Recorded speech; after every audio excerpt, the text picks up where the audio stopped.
Welcome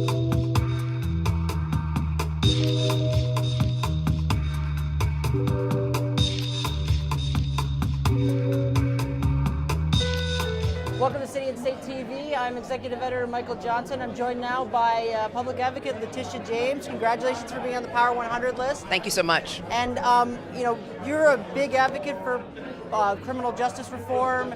Obviously, in light of Eric Garner, the city clearly needs to change our practices on some things. How do you see this playing out over the next year?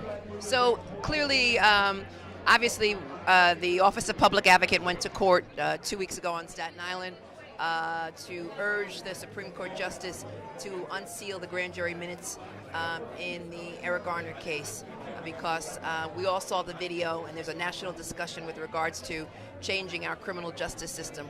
And we all know that the grand jury system dates back to the Magna Carta. It was created by the British, who have in fact abandoned the system.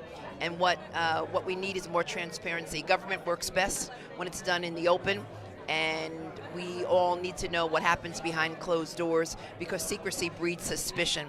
And I think it's really critically important that we transform the system. So many other states in this nation have grand jury sunshine, and what New York needs to have, since New York is the most progressive state, is to have some sort of transparency in the grand jury process. And that's something you have to get done on the state level. Have you been talking to some Yes. lawmakers about? So we've been talking to the governor of the state of New York, and that is why, as you know, the governor has been part of this discussion, and the governor, as part of his State of the State, put forth some initiatives to put some checks and balances on the grand jury process, appointment of a monitor to determine whether or not grand jury minutes should be unsealed, particularly in the cases involving deaths related to police action.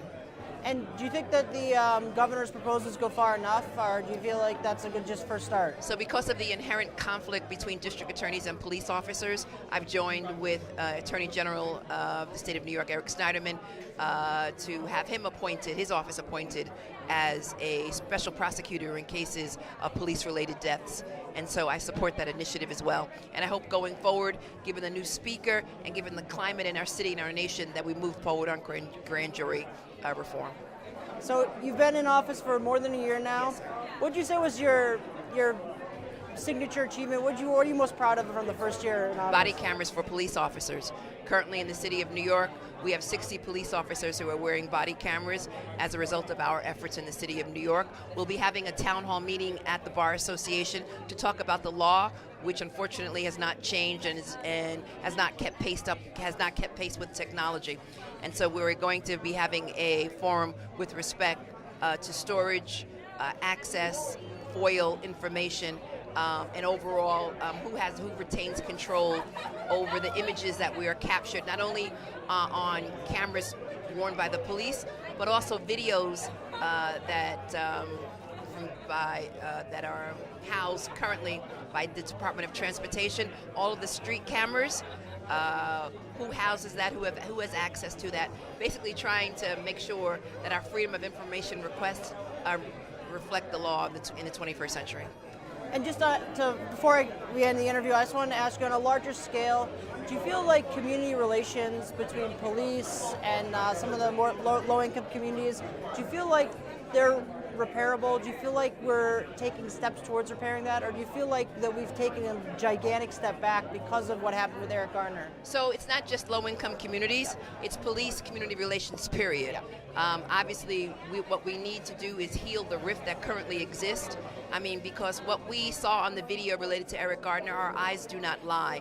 And that's why the grand jury process needs to be reformed. In addition to that, we have a wonderful relationship, a number of communities have wonderful relationships with NYPD. What we really need to do is make sure that we have more community policing, more boots on the ground. We need to increase the number of police officers on the ground. What we really need to do is make sure police come from the community, that they live in the city of New York, that we have a diverse force in the city of New York, that we hire more people of color, more women, that we increase, that we promote them to positions of leadership so that they are at the table. We need to restore faith in the system, particularly for residents of public housing. We need to transform the broken window system, vertical patrols. We need to make sure that the police officers who patrol public housing are housing police officers, and that they have control over public housing as opposed to departments that are outside of the housing department that don't have an understanding and or have a relationship with members of residents of public housing. Public Advocate Letitia James, thank you very much. Thank you so much.